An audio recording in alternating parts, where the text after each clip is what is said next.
She was born a secret, raised in luxury, married into one of England's most powerful aristocratic families.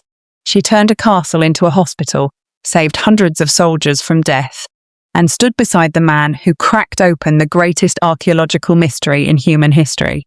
And when it was all over, she died nearly forgotten, broke, and alone. This is not a fairy tale. This is the true story of Lady Almina Carnarvon, a woman so extraordinary, so complex, and so deeply buried beneath the shadows of the men around her that history almost let her disappear entirely. But not today. If you have ever watched Downton Abbey, if you have ever seen the golden mask of Tutankhamun, if you have ever wondered what it truly meant to be a powerful woman in a world that refused to give women power, then you need to hear this story. Because Lady Almina Carnarvon lived a life so dramatic, so full of triumph and tragedy, that even the most gifted fiction writer could not have invented her. Stay with me, because this story is going to blow your mind. Welcome to another educational video on the history of the elites. If this is your first time here, comment below where you're watching from, subscribe and turn on notifications so you don't miss out on our future videos. Who was Lady Almina Carnarvon? Let us set the scene. The year is 1922. In the scorching heat of Egypt's Valley of the Kings, a team of archaeologists scrapes away at the desert sand. They have been searching for years. Most people have given up hope. The money is running out. But then, a step carved into the rock, then another, then a sealed door. And behind that door, one of the greatest treasures the world has ever seen. The untouched tomb of the boy pharaoh, Tutankhamun. The man funding the entire expedition was George Herbert, the 5th Earl of Carnarvon. His name is in every history book connected to that discovery. But standing quietly behind him, funding his passion, managing his affairs, nursing him back to health after a devastating accident, and holding together one of England's most iconic estates, was his wife, Lady Almina Carnarvon. She was a countess, she was a nurse, she was an heiress to one of the greatest fortunes in Victorian England. She was a woman of scandal and of service. And she was, without question, one of the most remarkable women of the 20th century. Yet for decades, her story has been told only as a footnote in her husband's biography. Today we are changing that. To understand Almina, you have to understand the secret she was born into. And it is quite a secret. Almina Victoria Maria Alexandra Wombwell was born on the 14th of April, 1876. Her mother was Marie Boyer, a French woman of relatively modest origins who had made her way into London's social circles with charm, beauty, and ambition. Her official father on record was Frederick Wombwell, a member of the minor English gentry. But here is where the story gets interesting. The man widely believed to be Almina's biological father was not Frederick Wombwell at all. He was Alfred Charles de Rothschild, one of the wealthiest men in all of Victorian England, a partner in the legendary Rothschild banking dynasty, a man of extraordinary taste, culture, and influence. Alfred de Rothschild never publicly acknowledged Almina as his daughter. In the rigid social structure of Victorian England, such an acknowledgement would have been scandalous beyond measure. A Jewish banker openly claiming an illegitimate child with a French woman of uncertain social standing? The establishment would never have accepted it. But actions speak louder than words. And Alfred de Rothschild's actions told a very clear story. From the moment Almina was a small child, Alfred showered her with attention, gifts, and extraordinary privilege. He paid for her education. He opened the doors of his magnificent home, Halton House in Buckinghamshire, to her. He introduced her to the finest society. He gave her access to a world that a child of her official parentage would never have entered. Alfred de Rothschild was a man of legendary extravagance. His home, Halton House, was described by contemporaries as one of the most lavishly decorated private residences in all of England. He kept a private circus. He conducted his own orchestra. He entertained royalty. And little Almina grew up absorbing all of it. The art, the music, the culture, the comfort of extraordinary wealth, and the expectation that the finest things in life were simply her natural environment. This upbringing would shape everything about who Almina became. She learned from Alfred that money was a tool, not a treasure, that generosity was a virtue, that beauty and culture mattered, and that a life fully lived left no room for half measures. By the time Almina was a young woman, she was striking in appearance, cultured in manner, and possessed of a confidence that came from being quietly adored by one of the most powerful men in England. She was not exactly a debutante in the traditional sense. Her origins were too complicated for that. But she moved through society with a grace and an assurance that made people take notice. And one person who took very particular notice was George Edward Stanhope Munimure Herbert, the 5th Earl of Carnarvon. George Herbert, the 5th Earl of Carnarvon, was everything that Victorian and Edwardian aristocracy was supposed to produce. He was educated at Eton and Trinity College, Cambridge. He was handsome, adventurous, and possessed of a restless energy that made conventional aristocratic life feel suffocating to him. He loved speed. He was one of the first men in England to own and drive an automobile. He loved travel. He loved horse racing. And he loved Egypt with a passion that would eventually define his entire legacy. He was also, despite his magnificent title and his stunning ancestral home, Highclere Castle in Hampshire, frequently short of money. The estates of the English aristocracy in the late Victorian era were expensive to maintain and increasingly difficult to fund through traditional means. The agricultural revenues that had once sustained great houses like Highclere were declining. The costs of keeping up with the expectations of aristocratic life were enormous. In 1895, when Almina was just 19 years old, she and George Herbert were married. The wedding took place on the 26th of June, 1895 at St. George's Church in Hanover Square, London, one of the most fashionable churches in the city. It would be cynical to dismiss their marriage as purely transactional, though the financial dimensions were impossible to ignore. Alfred de Rothschild provided Almina with a dowry of approximately £500,000, a figure so staggering in 1895 that it effectively rescued Highclere Castle and the Carnarvon estate from the mounting pressures of debt. In today's money, that sum would be worth tens of millions of pounds, but those who knew the couple insisted that there was genuine affection between them. George was drawn to Almina's vivacity, her warmth, and her total lack of the stiffness that characterized so many women of the English upper classes. Almina was drawn to George's adventurousness, his passion, and his absolute refusal to be ordinary. They were, in many ways, two people who had both been shaped by the edges of the world they inhabited. George was an aristocrat who chafed against the limitations of his world. Almina was a woman of wealth and culture who existed just outside the charm circle of truly accepted English society. Together, they created something remarkable. Highclere Castle became their kingdom. And what a kingdom it was. For those who know the castle through Downton Abbey, the television series that filmed there, and was partly inspired by the Carnarvon's story, seeing Highclere through Almina's eyes is a revelation. She threw herself into the role of countess with the same total commitment she brought to everything. She entertained lavishly. She redecorated. She filled the castle with life, with music, with guests from the highest levels of society. King Edward VII was a frequent visitor. The house became a centre of Edwardian social life.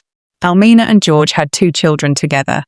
Their son, Henry George Alfred Marius Victor Francis Herbert, known as Porchy, was born in 1898. He would go on to become the 6th Earl of Carnarvon. Their daughter, Lady Evelyn Herbert, was born in 1901. Evelyn would later become famous in her own right, as one of the first people to enter Tutankhamun's tomb. But while Almina was building her life at Highclere, her husband's health was becoming a serious concern. In 1901, George Herbert was involved in a serious automobile accident in Germany. The accident left him with permanent lung damage and made the cold, damp English climate increasingly difficult for him to endure.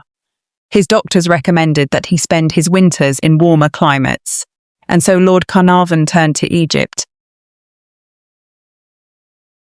Lord Carnarvon first visited Egypt in 1903, seeking the warmth and dry air that his damaged lungs demanded.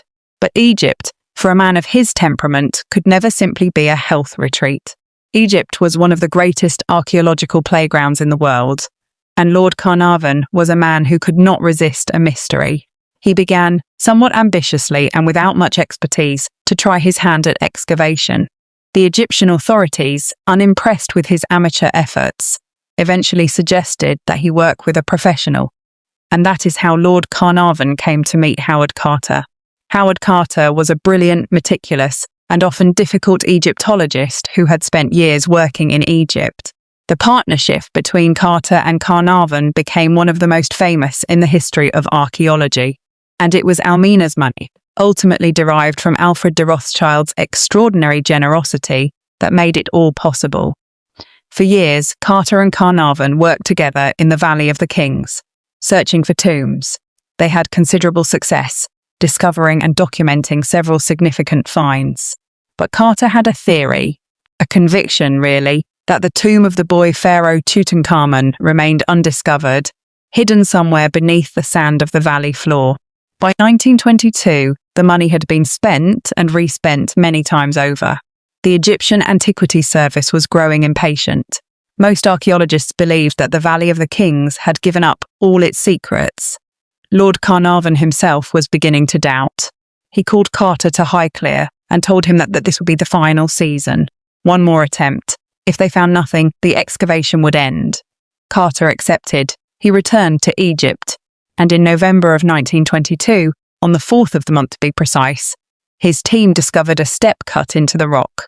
Then another, then a sealed door bearing royal cartouches. Carter sent an urgent telegram to Lord Carnarvon at Highclere. At last have made wonderful discovery in valley, a magnificent tomb with seals intact. Recovered same for your arrival. Congratulations. Lord Carnarvon, accompanied by his daughter Lady Evelyn, sailed to Egypt immediately. On the 26th of November 1922, Howard Carter made a small hole in the sealed door and held a candle to the opening. Lord Carnarvon, standing behind him in the darkness of the passageway, asked the question that has since become one of the most famous exchanges in the history of exploration. "Can you see anything?" And Carter replied, "Yes, wonderful things." The tomb of Tutankhamun was intact. It was filled with treasures beyond imagination. Gold, jewels, furniture, chariots, statues, and at the heart of it all, the mummified remains of a pharaoh who had died over 3,000 years before. It was the greatest archaeological discovery of the 20th century, and it had been funded almost entirely by the wealth that Alfred de Rothschild had given to Almina as her dowry 27 years earlier. Almina was not present at the opening of the tomb. She remained in England, managing Highclere and the affairs of the estate, but her role in making that discovery possible cannot be overstated. Without Almina's money, without the Rothschild fortune that had flowed into the Carnarvon estate in 1895, there would have been no excavation, no Carter-Carnarvon partnership, no discovery. The greatest archaeological find in human history was, in a very real sense, partly her achievement. Before Tutankhamun, before the Golden Mask, before the curse, there was a war. And it was in that war that Almina Carnarvon revealed perhaps the most extraordinary dimension of her character. When the First World War broke out in August of 1914, Almina did not retreat into the comfort of Highclere and wait for it to be over. She did not limit herself to fundraising dinners and charitable donations, as would have been entirely appropriate and expected for a woman of her position. She transformed Highclere Castle itself into a hospital. Within weeks of the war's outbreak, Almina had converted the magnificent staterooms of one of England's most beautiful stately homes into hospital wards. She used her own money, again, drawing on the Rothschild inheritance, to equip the hospital to a standard that surpassed many official military medical facilities. She hired doctors, nurses, and orderlies. She oversaw the procurement of the most advanced medical equipment available. And then she rolled up her sleeves and worked alongside them. It was used for Lady Edith's room. It is used for Lady Edith's room in Downton Abbey. But in the First World War, it had quite a different purpose. It was used as an operating theatre when this house really was a hospital. It's near the staff stairs, easy access, I imagine, for carrying hot water up and down. Properly equipped, there's a bathroom next door and a dressing room, which there was a radiologist. There were many operations which took place, mainly orthopaedic ones in this room, and most of the men who came here actually managed to survive. Almina was not a figurehead. She did not simply lend her name and her castle to the war effort and then go about her aristocratic life. She was present. She was hands-on. She visited the wards. She sat with wounded men. She made decisions about their care. She pushed for treatments and approaches that were sometimes ahead of what the mainstream military medical establishment was offering. Between 1914 and 1918, the hospital at Highclere treated hundreds of soldiers, officers, and enlisted men alike. Almina believed that every man who came through those doors deserved the best possible care, regardless of his rank.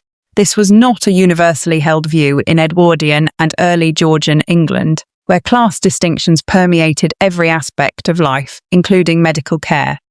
The survival rate among patients treated at Highclere was remarkably high.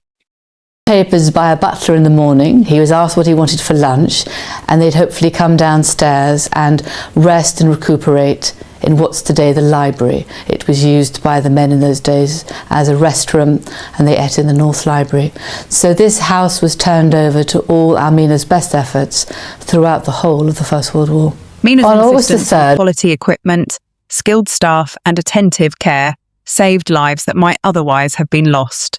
She received widespread recognition for her work during this period. The gratitude of the men she helped and their families was profound and lasting.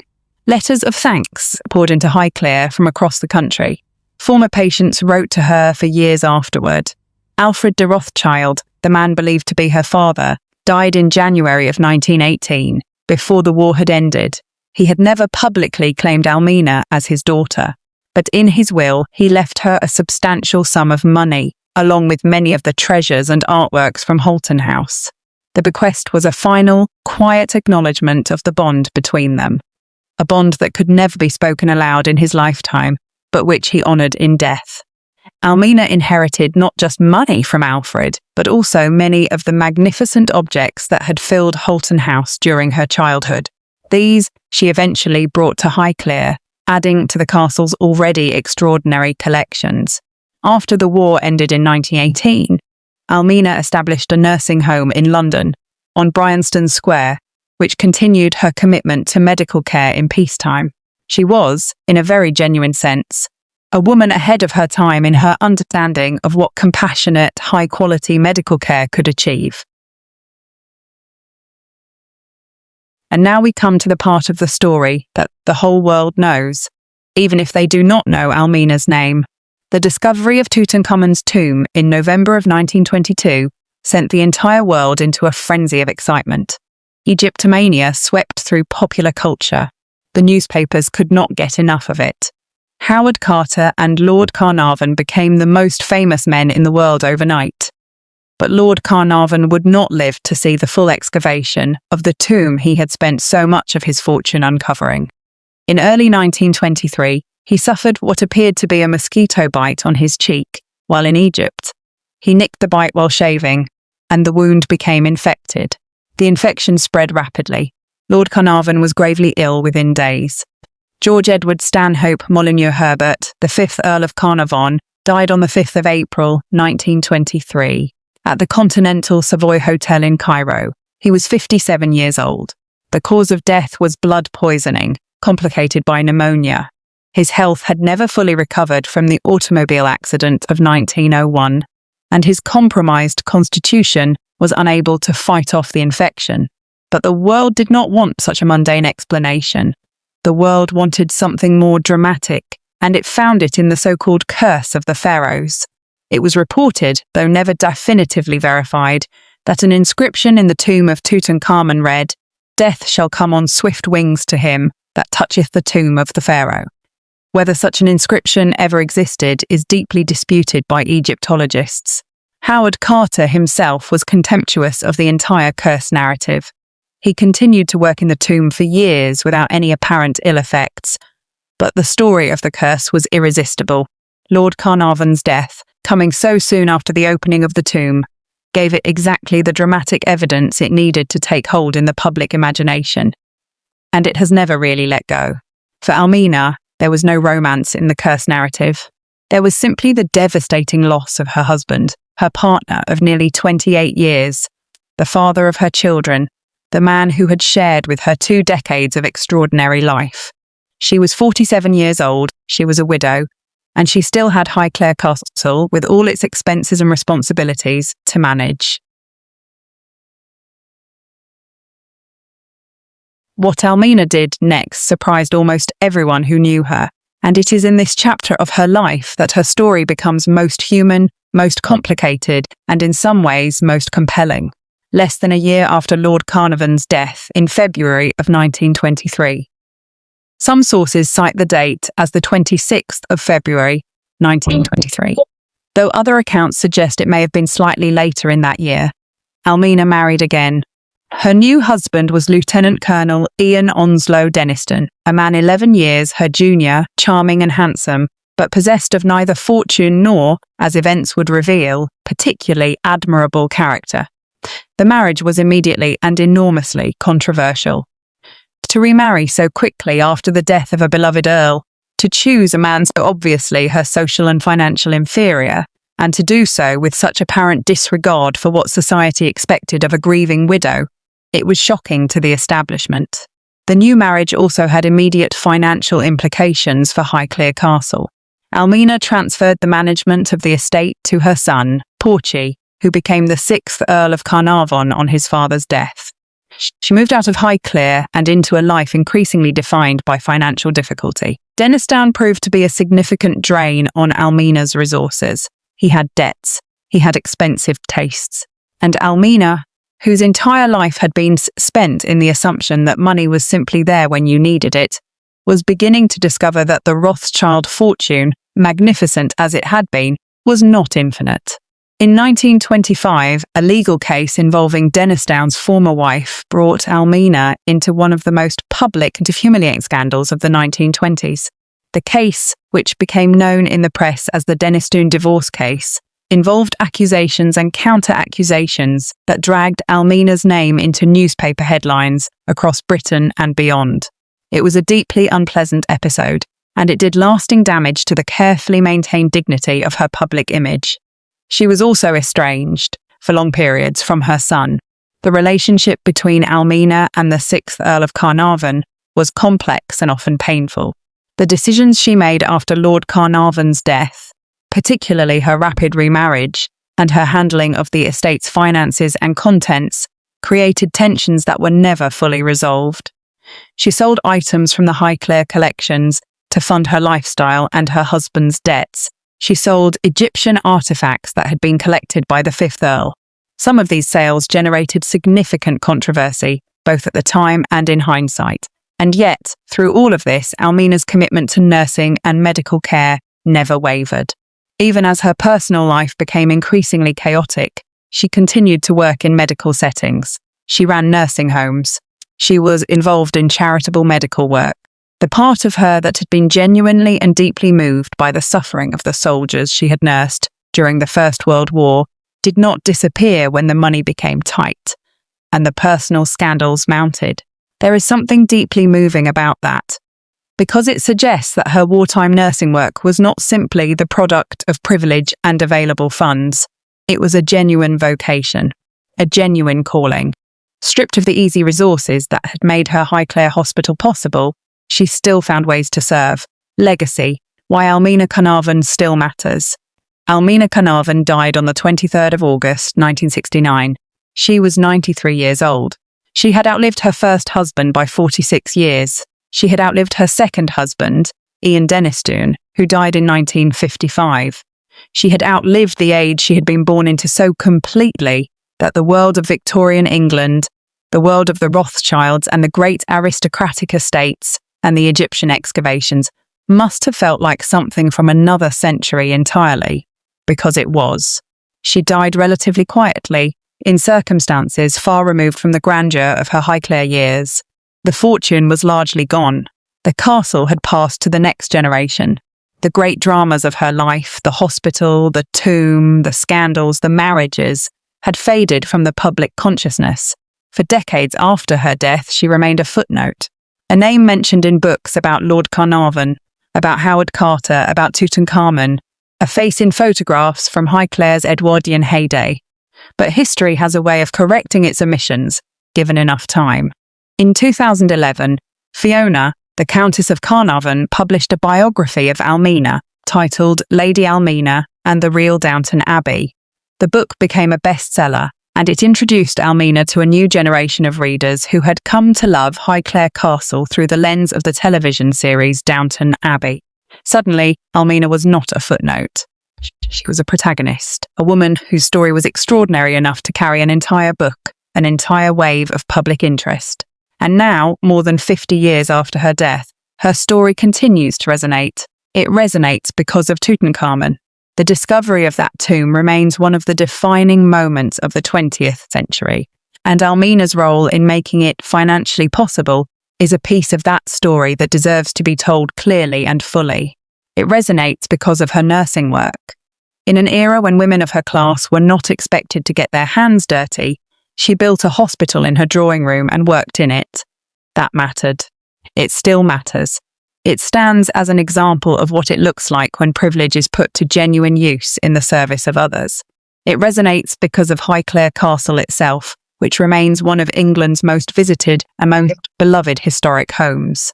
Every person who walks through those doors, every person who watches Downton Abbey and falls in love with the setting, is moving through a space that Almina shaped, that Almina filled with life and purpose and extraordinary energy.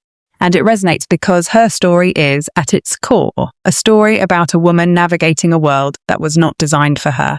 Born in secret, raised in another man's shadow, married to a title she had to earn her right to, widowed and then scandalized and then forgotten. And yet, at every stage, finding a way to be more than what the world expected. That is a story worth telling. That is a story worth knowing. This documentary was produced for educational purposes. All facts presented have been researched to the best of available historical sources. If you enjoyed this video, please like, subscribe, and share it with someone who loves history as much as you do.